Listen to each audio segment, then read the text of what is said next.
Hello, everyone. Dr. Sarah Braingal here for another Tuesday Live. I'm very excited to be here today. We're going to talk a little bit about the concept, which is actually the subtitle to my book called Mindful Meddling. And I know a lot of people say, well, what the heck is this concept of mindful meddling? And I want to talk about it today because it's a really important concept when it comes to parenting.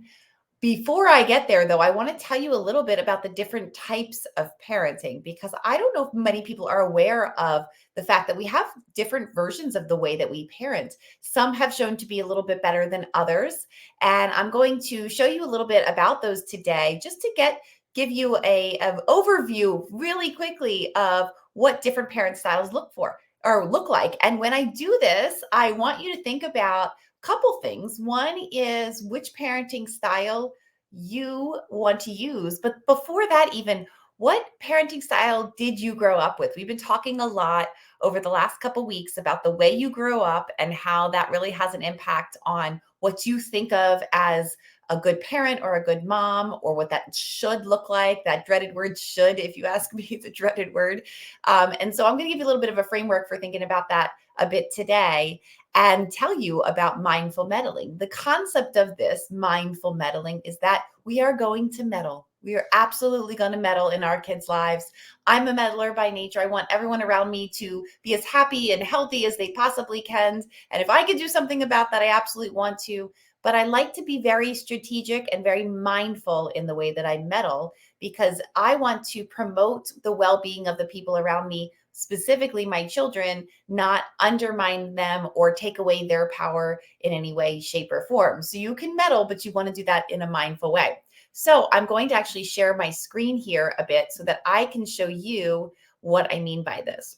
So hopefully this will work and I can show this to you. So let's see here. How about we go right here? Okay. So hopefully you're able to see the screen here. And so I want to tell you a little bit about these four different styles: authoritarian, authoritative, permissive, and uninvolved. So I made a couple notes for you on the side of these things. So authoritarian is one of our extreme. This is the because I said so. They should listen because I told them to, because I'm the parent. If these phrases sound familiar to you, you might lean towards this authoritarian style of needing the focus to be on obedience and about punishment over discipline. And you really want kids to feel sorry for their mistakes instead of maybe learning from them. And that may not be a conscious choice on your part. You just feel like kids should listen. But that's what tends to happen, is that they feel sorry for mistakes, but they don't actually learn what they can do about it. So the other extreme would be uninvolved on the bottom right here. And those are when they kind of feel like kids can just raise themselves, like, we got along when we were younger. So there's not a lot of guidance or nurturing necessarily or attention. It's just we are here and they are there. And, might not know exactly where the kids are at all. Or really don't spend much time with the kids. Those would be the two extremes. And then we have two different kinds of concepts in the middle. One is kind of more of a permissive, kids will be kids model. Maybe set out some rules, but don't really reinforce them. And kind of lay back, not a great boundaries set necessarily, and value that friendship role. That would be permissive. Authoritative would be to create this positive relationship and build emotional skills, and create good boundaries, good rules. So this would be structure, praise, and feelings are really going to be valued in here. We're going to discuss feelings. We're going to talk about what those means and work on positive reinforcement and really building skills up. So, as I said, those different styles, I really want you to think about which one you may have grown up with. And the reason we want to think about that is because we also can think about two things from there. One is I want to be just like that, or the other is I want to be nothing like that. I have found that there's not a lot of in between. So if you're in between, you're probably a lucky one, maybe. But there's usually these two extremes. And knowing those styles, understanding the values that you have as a parent can be really important. This raising brains concept and mindful meddling concept really fall more in the authoritative side. This is that kind of structure, boundaries, but learning and building an emotional understanding as well as management. So we're not just managing behavior, we're building skills up. And if you look into these parenting styles more, you'll see some pros and cons for different ones. Some of the other parenting styles have side effects of negative self-esteem, of some helpless feelings in kids, and also some oppositional, defiant kind of feeling, kind of behaviors in kids when they don't, when the focus isn't on building skills.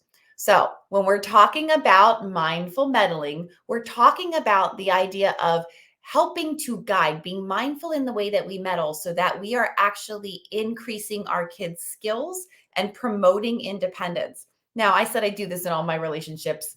Those of you who might know me probably realize this, but the idea here is that when you meddle, you want to meddle with those two magic questions in mind. What does this little brain need to learn?